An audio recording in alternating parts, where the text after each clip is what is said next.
우리가 출애굽기를 통해서 이 율법을 우리가 묵상하고 있습니다. 현대를 살아가는 우리 신앙인들에게 율법이 의미가 없을 수도 있겠죠. 근데 우리가 율법을 어떻게 볼 것이냐? 우리 성경의 전체 주제는 하나님의 나라입니다. 하나님의 나라. 그러니까 완전한 하나님의 나라는 예수님이 재림하셨을 때 이루어지죠. 아니면 우리가 죽어서 가는 천국이든가. 그러나 이제 이 땅에 그 하나님 나라의 그림자를 세워가야 될 의무가 우리 신앙인들에게 있습니다. 하나님의 나라, 그러니까 나라의 3요소는 일반 상식으로도 보면은 국민, 영토, 주권 세 가지가 있거든요. 나라가 세워지기 위해서는 영토, 이스라엘 백성들에게는 지금 가나안 땅이 영토로 주어지죠. 그 다음에 국민이 있어야 됩니다. 이스라엘 백성들이 애굽에 400년 있을 동안에 한 200만 명 이상으로 불어났습니다. 그 정도는 되죠. 주권은 어디 있습니까? 우리 대한민국의 주권은 어디 있죠? 국민들에게 있죠. 그런데 이제 이 국민들에게 있다는 것을 우리가 오해하지 말 것은, 그럼 국민들이 집단으로 원하면은 그게 반드시 이루어져야 되냐? 그건 아니거든. 그걸 대중 독재라 그럽니다만은 대중이 독재를 하는 그런 참 모순된 모습을 보입니다만은 법이죠, 법. 법치국가는 법으로 이 나라를 통치해야 됩니다. 아무리 대중이 원한다고 해도 그 법 안에서, 그래서 이제 우리 국민의 주권이라고 하는 것은 국민들이 이제 투표를 하는 것이죠. 투표를 통해서 법치 안에서 그렇게 해야 되지 않으면은 완전히 뒤죽박죽이 됩니다. 이 하나님 나라도 마찬가지죠. 이 주권이 어디 있습니까? 하나님 나라는 하나님께 있죠. 백성들에게 있지 않습니다. 근데 하나님의 나라의 그 주권, 하나님이 통치하실 때 그 질서죠. 법이라고 하는 것. 하나님도 이 법을 가지고서 통치하는 거예요. 그 하나님이 통치하실 때 그 사용하시는 법이 뭐냐? 우리 대한민국에는 헌법이 있습니다. 이 이스라엘은 바로 이 율법이죠. 근데 율법하고 우리하고는 아무 관계가 없을 수도 있습니다만, 늘 말씀드립니다만 우리는 율법을 문자적으로 해석할 것이 아니라 뭡니까? 율법 속에 있는 그 율법의 의미죠. 메시지, 영적인 메시지. 우리는 두 개의 시민권이 있어요. 대한민국의 시민권도 있습니다만 하나님 나라의 시민권도 있어요. 그러니까 대한민국의 법도 지켜야 되지만 하나님 나라의 법도 지켜야 될 의미와 사명이 있죠. 하나님 나라의 법이 바로 율법을 통해서 우리에게 말씀해 주시는 거예요. 이제 여기서 이제 해석에 문제가 남아 있죠. 문자 그대로 해석할 필요는 없습니다. 예수님이 모든 율법을 이루셨기 때문에 율법의 그 문자에 매이면은 율법주의로 가게 되는 것이죠. 그렇다고 해서 율법을 없애면 안 됩니다. 우리 로마서를 통해 가지고 율법은 선한 것이다. 율법은 폐할 수가 없다. 도리어 신앙인이 된 사람들은 더욱더 율법을 세워가야 된다. 그렇게 말씀하고 있거든요. 율법에 담겨 있는 하나님의 마음을 우리는 읽어야 됩니다. 하나님의 마음. 오늘 우리가 16절부터 27절까지 봤습니다만 세 부분으로 나눌 수 있습니다. 첫 번째는 16, 17절. 사람이 약혼하지 아니한 처녀를 꿰어 동침하였으면 납폐금을 주고 아내로 삼을 것이요. 만일 처녀의 아버지가 딸을 그에게 주기를 거절하면 그는 처녀에게 납폐금으로 돈을 낼지니라.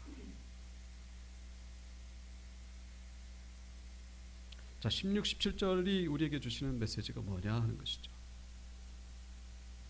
약혼하지 아니한 처녀와 어떤 남자와 관계를 맺었으면 반드시 어떻게 해요? 결혼해라, 그런 얘기입니다. 흐지부지 그걸로 그냥 끝나는 게 아니라 사람이 약혼하지 아니한 처녀를 꿰어서 동침하였으면 납폐금을 주고 아내로 삼아라. 관계를 맺고 성적인 쾌락 그걸로 끝나고 그냥 여자 버리고 그러면 안 된다.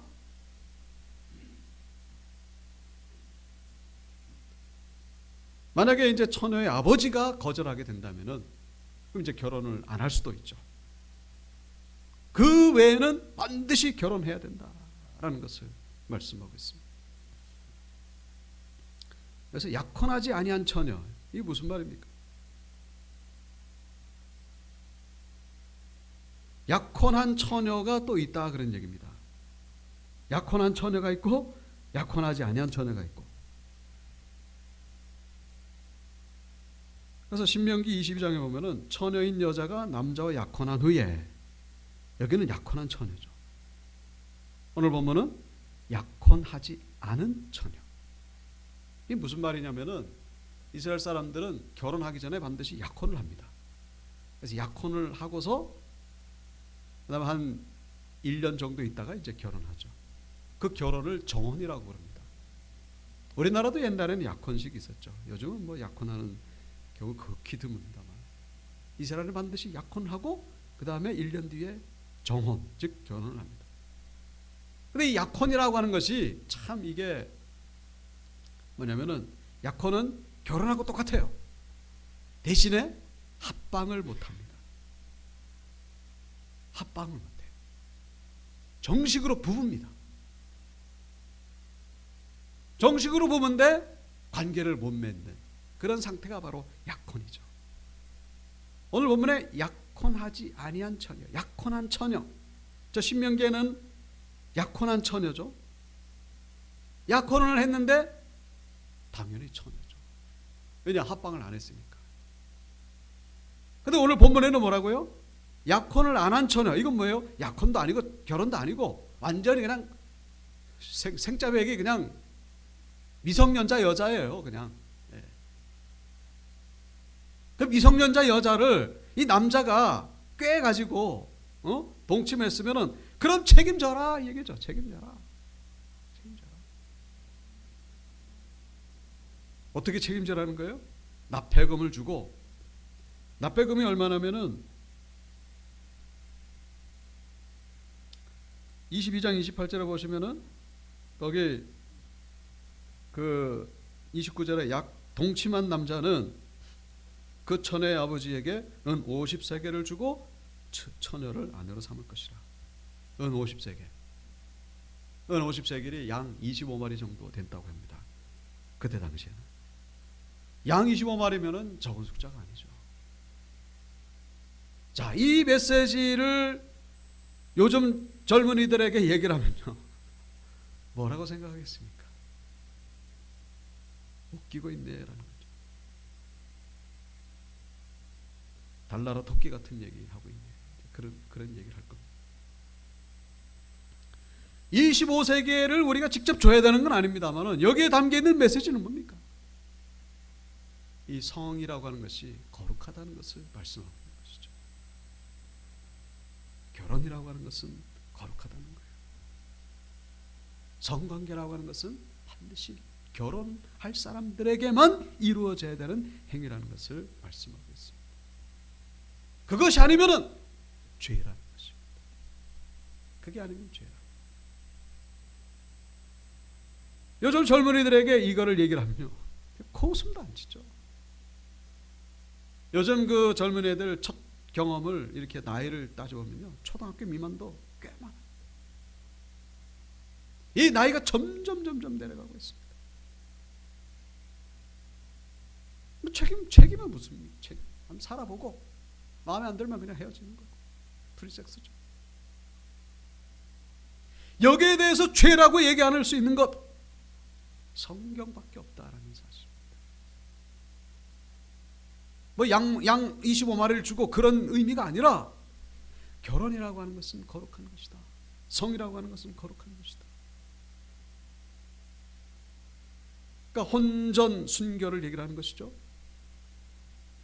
그런데 혼전 순결은 무슨 얘기입니까? 여러분, 지금 동성애 뭐 완전히 유럽 나라들은 동성 부부가 합법이잖아요. 오늘 본문에 여기 19절에 보면요, 짐승과 행음하는 자는 반드시 죽일지니라. 수간이죠. 요즘은 어떨까요? 더하면 더했지 덜하지 않습니다.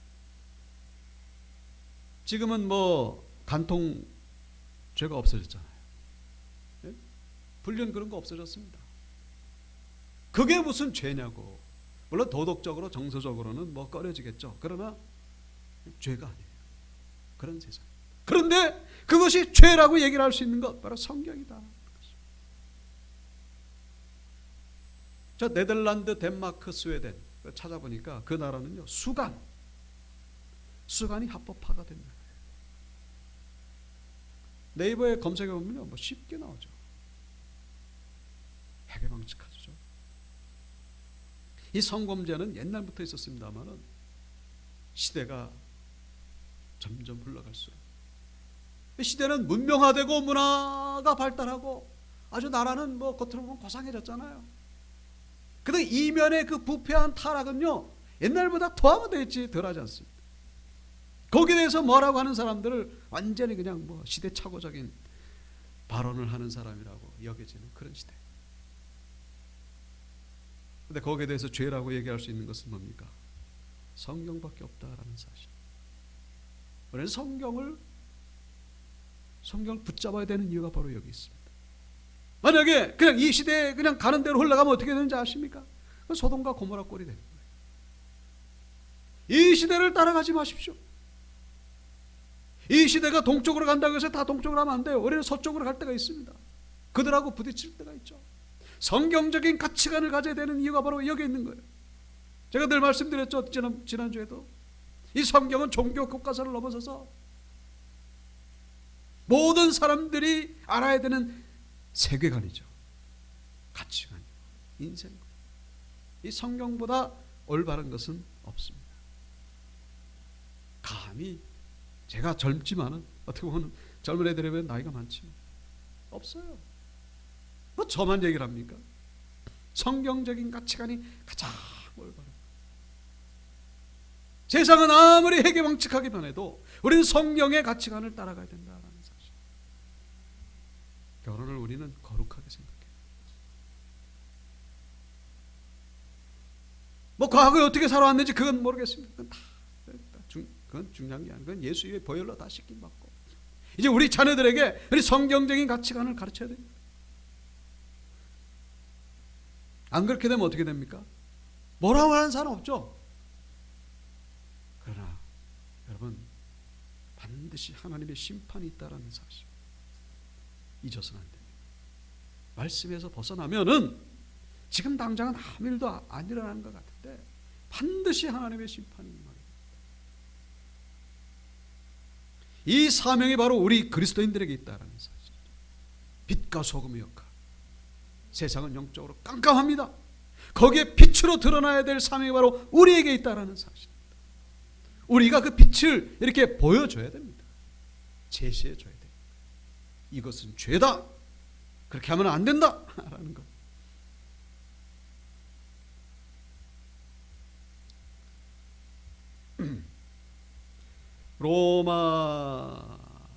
로마 제국 내에서 기독교 핍박이 심했죠. 그러다가 이제 313년에 기독교가 인정을 받았습니다. 그때 콘스탄틴 황제가 공인했습니다. 근데 콘스탄틴의 업적이 크죠. 그러나 그 이면에는 이 기독교인의 그러니까 다시 말씀드리면 고위관리가 로마 제국의 고위관리가 자네들 결혼시키려 보니까 그때 당시 얼마나 로마가 타락했습니까? 처녀가 없어요. 처녀가. 근데 처녀를 찾다 보니까 기독교인들밖에 없더라고요. 그 며느리를 기독교인들에게서 이렇게 데리고 그 며느리들이 그 가정에 들어가가지고 로마가 기독교화되는 데에 큰 영향력을 끼쳤다 하고 하는 그런 내용을 읽어볼 수 있습니다. 나 혼자는 아무것도 아닌 것 같습니다만 우리는 우리 자리를 지켜야 될 사명이 있다는 사실. 그리스도인들이 그냥 그 자리에만 있어도 나라는 망하지 않습니다. 여기 18절부터 22절 너는 무당을 살려두지 말라. 짐승과 행음하는 자는 반드시 죽일지니라. 여호와 외에 다른 신에게 제사를 드리는 자는 멸할지니라. 이 세 구절은 반드시 죽이라는 그런 메시지죠. 이거는 16, 17절보다 더 엄격한 그런 메시지죠. 사형법입니다. 돌로 쳐 죽이는 거예요. 어떤 사람 죽이라는 거예요? 무당. 그리고 20절에 우상에게, 다른 신에게 제사 드리죠. 그런데 그 사이에 짐승과 행음하는 자, 좀 뭔가 좀 별다른 내용의 구절인 것 같죠. 이게 이제 같은 맥락에서 우리가 볼 수 있는데, 이 고대 세계 이스라엘 백성들, 애굽이나 가나안, 여기서는 이 짐승을 신의 형상으로 그렇게 여겼습니다. 자기들이 믿는 우상의 그 신의 형상으로 여깁니다. 요즘 저 인도에도 소를 막 숭배하잖아요. 그리고 태국인가요? 어디 원숭이 떼 때문에 아주 그냥 원숭이를 그렇게 신성시합니다. 원숭이 피해가 얼마나 큰데도, 그래서 하다못해 가지고 결국 뭐 원숭이 잡아다가 불임 수술을 한다고 합니다만, 참 미련하죠. 그 출애굽 역사 때 그 10가지 재앙 가운데에 개구리, 파리, 이, 메뚜기 뭐 이런 것, 이게 다 뭡니까? 이게 그 애굽 사람들이 믿던 신의 신, 뱀. 그러니까 이 짐승과 행음한다라고 하는 것은요, 신과 교접한다, 이제 그런 의미로 이렇게 행하는 행위였던 것이죠. 다른 의미로 이렇게 그것도 있습니다만, 그러니까 신접하기 위한 그런 행위라. 그러니까 무당하고 같은 맥락이죠. 그런 자는 어떻게 해요? 죽이라는 거예요. 그러니까 끝내라는 것이죠. 뭐 배상금이고 뭐가 없다 그래요. 이 귀신을 섬기는 자는 자기만 죄를 짓는 것이 아니라 주변의 사람들에게까지 그런 나쁜 영향력을 끼칠 수 있기 때문에, 이 시대에도 여러분 얼마나 이 귀신을 섬기는 그런 모습들이 많은지 모릅니다. 근데 이제 귀신을 찾아가는, 무당을 찾아가는 이유가 있죠. 급하니까, 진짜 알고 싶습니다. 가면은 진짜 뭔가 얻을 것 같아요. 가려운 데를 긁어줄 것 같아요. 그래서 우리가 늘 하는 그 비유가, 돼지를 도살장에 끌고 가는데 돼지가 안 끌려가는 경우가 있거든요. 그러면 돼지한테다가 콩을 던져줍니다. 돼지가 그 콩을 좋아하는 거예요. 콩을 던져주면 그거 먹으려고 턱 하고 이제 뛰쳐, 그죠? 그거 먹고 이제 또 안 갈라 그러면 또 콩을 하나 또 턱 던져주면 이제 그거 또 턱턱 해가지고 먹고, 그거 먹다 보면 어느새 이제 도살장에 다 끌려가. 여러분 그것과 똑같은 거예요. 귀신, 무당, 점쟁이들이 얘기해 주는 거예요. 하나하나 맞는 것 같아요. 맞기는 무슨, 결국 멸망으로 끌려가게 하는 그런 악한 영의 역사라는 사실. 여러분 귀신은요 다양한 게 아니에요. 그 에덴 동산에서 뱀을 통해 가지고 선악과 따먹으라고 했던 그 역사했던 귀신, 그거하고 똑같은 겁니다. 귀신은 뭐 이 귀신이 있고 저 귀신이 있고 그게 아니에요. 다 똑같은 겁니다. 뭐 서양 귀신이 있고 동양 귀신이 있고 그게 아니고, 그냥 귀신 하나예요. 그냥 그게 그냥 다양하게 이렇게 저렇게 변장해 가지고 어떨 때 조상신으로 변했다가 애기 뭐 동자 귀신으로 변했다. 속지 마세요. 그 무당을 통해서, 무당이 무슨 뭐 귀신 내쫓는다 그러는데 지네들끼리 장난하는 거죠. 무슨 귀신이 귀신을 내쫓습니까? 그래가지고 나간 귀신이 그래가지고 온전할 수 있을까요? 그 신 받아가지고 그 제가 지난번에 주일 설교 때 말씀드렸잖아요. 어떤 유명한 그 가수 신 받아가지고 너 무당 안 하면 너 집안 식구들 죽는다. 그 도살장에 끌려가는 모습처럼 그렇게 무당해가지고 죽기보다 싫은 그 무당을 하고 있는 그 모습. 그게 귀신의 그 본질이죠. 성령 충만과 귀신 충만의 그런 차이. 성령 충만할 때는 기쁨과 감사와 선한 영향력에 끼쳐갑니다. 그 무당을 자기 졸게 삼으려고 그냥 협박하고, 그 이슬람의 IS 얼마나 참 잔인합니까? 이슬람의 배후에는 귀신이 있다는 것을 기억하십시오. 그 무함마드죠. 마호멧.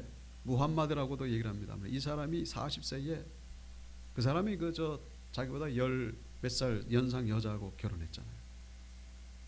그 돈 많은 여자. 그래가지고 이제 뭐 돈은 많고 이제 할 일이 없다 보니까 동굴에 들어가가지고 명상을 많이 했습니다. 히라 동굴이라고 하는데 거기서 어떤 영이 나타나죠. 내가 부르는 걸 네가 받아 적어라. 그렇게 해서 만들어진 게 꿀안경이라고 합니다. 그냥 뭐 엉뚱 소설 같은 얘기죠. 거기 보면 뭐 제가 지난 말씀드렸죠. 성경을 완전히 짜집게 했는데 이거 잘못 짜집게 해가지고 예수님의 어머니가 모세의 누이 미리암이라고 그렇게 나오고 무슨 그 이집트의 바로가 세웠던 성이 그게 바벨탑이라고 그러고 어디서 주워 듣긴 들었는데 잘못 주워 들은 거예요. 이 마호메트는 그 글을 못 읽었어요. 근데 그때 그 히라 동굴에 나타난 그 영이 자기네들 말로는 가브리엘 천사라고.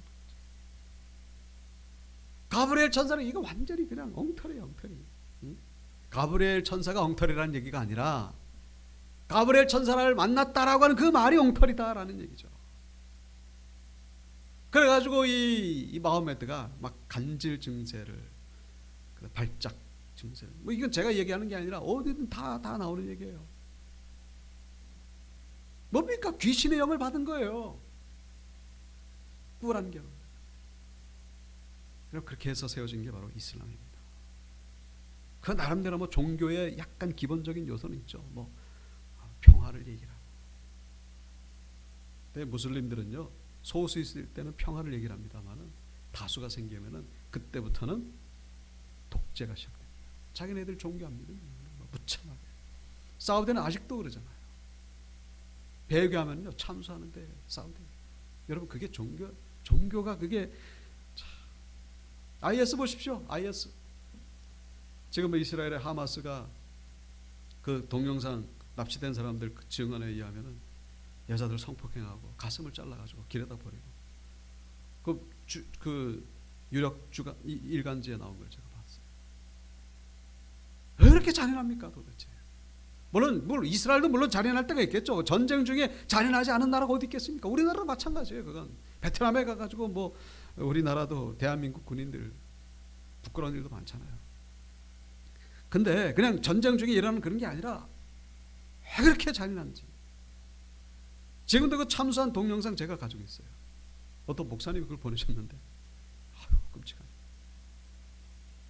현대에 일어나는 그 귀신의 영이죠. 귀신의 역사가 가장 강력하고 집단적으로 있는 데가 바로 무슬림이에요. 무슬림을 우리는 그냥 종교라고 보면 안 됩니다.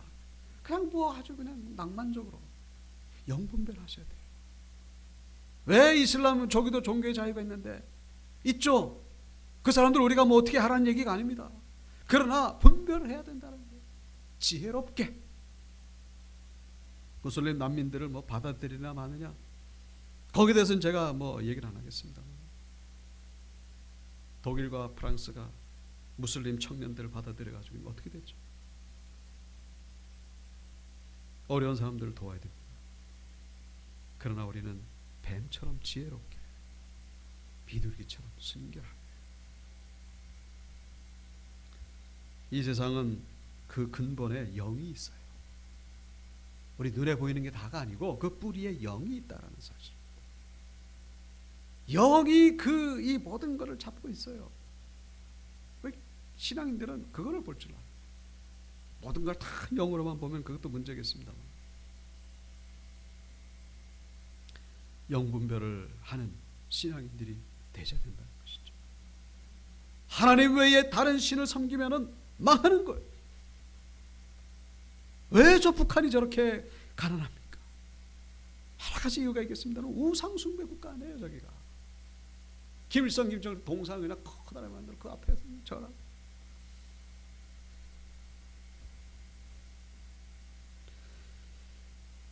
우상숭배하지 말라는 것이죠. 21절부터 이방 나그네 압제하지 말고 고아와 과부도 해롭게 하지 말고, 그 얘기가 27절까지 쭉 나오죠.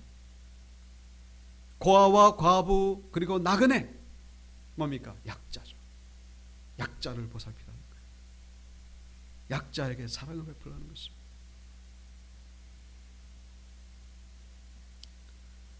자, 여기서 우리가 한 가지 아셔야 될 것은, 이 세상에는 반드시 불평등할 수밖에 없는 사회가, 그것이 바로 현실이라는 것을 성경은 말씀해 주고 있습니다. 여기 뭡니까? 돈을 구워주거든. 돈을 구워주라 그랬지. 니는 부자고 저 사람은 가난하니까 네 돈을 줘가지고 평등하게 살아라, 그 얘기를 하고 있지 않다라는 사실. 지난 시간에도 사유재산 제가 말씀드린 적이 있죠. 모든 것은 물론 하나님의 것입니다. 그러나 사유재산이라고 하는 건 그건 내 것이 아니라 하나님이 나에게 맡기신 거예요. 청지기의 사명이 있죠. 하나님이 주신 건데 그거를 그냥 네 마음대로 그냥 막 평등하게 살라고 말씀하고 있지 않습니다. 사회는 계급 불평등이 존재할 수밖에 없어요. 근데 그거를 그냥 인위적으로 막 평등하게 하려고 하다 보니까 거기서 막 이렇게 갈등이 생겨요. 그게 공산주의죠. 절대로 그렇게 될 수가 없어요. 이 세상은 가난한 자에게 돈을 구워줘라 그랬지, 그리고 이자는 받지 말라 그랬지. 여러분, 네 돈 그거 주고 그래가지고 똑같이 살아라, 성경 그 얘기를 하지 않습니다. 비현실적인 얘기를 하지 않아요. 고아와 과부, 약자죠. 고대 세계에는, 그리고 중세시대 때도 전쟁이 얼마나 많습니까? 전쟁만 났다면 남자들 다 죽잖아요. 그러니까 과부들이 그냥 고아들이 그냥 넘쳐나죠. 근데 참 우리가 한 가지 기억하셔야 될 것은, 이 세계 역사 쭉 보면요, 중세시대 때도 이 고아와 과부 이런 사람들을 돌본 곳이 바로 수도원이었습니다. 지금 말하면 사회복지 그런 기관이 다른 데 없어요. 교회밖에 없어요. 교회가 그 일을 감당했다. 우리나라도 6.25 전후에 여러분 미국이 많이 도와줬잖아요. 홀트 복지 아동 그런 고아원, 학교, 병원, 여러분 다 이 교회와 관련된 곳에서 세워졌다는 사. 아닌 데도 있지만요, 이 교회와 관련된 것이 압도적으로 많다는 거 부인할 수 없죠. 성경이 그렇게 말씀하고 있기 때문에. 근데 이제 요즘에 우리가 한 가지 오해하지 마셔야 될 것은, 교회는 그럼 가난한 사람 안 돕고 지금 뭐하냐 이렇게 얘기를 하시는 분들이 있는데, 교회의 첫 번째 사명은요, 복음 전파에 있다라는 사실 잊지 마셔야 됩니다. 교회의 첫 번째 목적은 복음 전파에 있어요. 가난한 자를 돕지 말라가 아니라 도와야 되는데, 제가 말씀드린 대로 그 중세시대 때 그 교회가 그렇게 손발을 벗고 나섰던 이유는 할 곳이 없으니까. 교회밖에 없어요. 다 죽어가니까. 근데 지금은 어떻죠? 지금 NGO라든가 정부에서도 그런 사회복지 그런 제도가 참 잘 돼 있거든요. 가난한 사람들 구제할 길이 많습니다. 그런데 교회가 그런 기관들이 이제 하는 일을 놔두고 그냥 복음을 전파하는 일에는 그냥 별로 관심 없고, 예배 드리는 데는 관심이 없고, 그냥 가난한 자들과 함께한다. 우선순위가 바뀌어서는 안 된다라는 사실이죠. 예수님이 십자가에서 죽으시기 전에 그 막달라 마리아가 자기 향유를 깨가지고 주님의 발에다가 이렇게 붓죠. 그랬더니 가룟 유다가 뭐라 그러죠? 저거 팔아가지고 가난한 자들에게 주면 얼마나 좋을 텐데 저 그냥 쓸데없이 낭비한다. 맞는 말인 것 같죠? 근데 주님이 뭐라 그러셨죠? 가난한 자들은 너희와 항상 함께 있다. 그러나 나는 너희와 항상 함께 있지 않는다. 이게 무슨 얘기입니까? 우선순위를 말씀합니다. 지금 이 시대는요, 가난한 자들 돕는 곳이 많아요. 그거를 교회가 발벗고 우선순위로 삼는다는 건요, 그거는 완전히 우스운 일이 됩니다. 하지 말라는 게 아니에요. 뭐예요? 주님을 찬양하고 여기서 일꾼을 만드는 거예요. 사회복지 그런 데서 일하는 사람들을 세워가는 곳이 바로 교회인 것이죠. 세계관을 올바로 가르치는 곳. 이 세상이 잘못됐다라고 방향을 제시해 주는 것. 그것이 바로 교회죠. 중요한 것은 영적인 과부, 영적인 고아, 영적인 나그네, 이 자들을 돌보는 것이 바로 교회라는 사실입니다. 영적인 과부가 뭐예요? 예수가 죽은 자들이죠. 예수 잘 믿다가 예수가 죽은 거예요. 영적인 고아는 뭡니까? 마찬가지죠. 다른 신을 섬기는 자들, 영적인 고아죠. 나그네 뭡니까? 영적인 나그네. 예수 안 믿는 사람들 다 나그네죠. 영적인 고아, 영적인 과부, 영적인 나그네 돌볼 것이 바로 교회라는 사실. 이 말씀을 현대를 살아가는 우리에게 주시는 말씀이라는 사실. 우리 교회의 사명이 얼마나 큰지 모릅니다. 나가서 활동해봐야 뭐 얼마나 하겠습니까? 그래서 우리는 기도해야 되는 것이죠. 기도보다 더 강력한 능력은 없습니다. 기도보다 더 확실한 방법은 없습니다. 그래서 기도하는 거예요. 예배 자리를 지키는 겁니다. 우리만이라도 예배 자리를 잘 지키면 하나님이 이 교회를 통하여 이 대한민국 복을 주신다는 사실. 얼마나 이 사명이 중요한지. 오늘 수예배를 드리는 우리 성도님들에게 하나님의 큰 은혜와 복이 임하게 되기를 축복합니다. 사명의 자리를 지킨다. 너무나 중요해요. 그래서 이 말씀을 묵상하시고 우리 삶 속에서 잘 실천해 가시는 성도님들 되시기를 주 이름으로 축원합니다.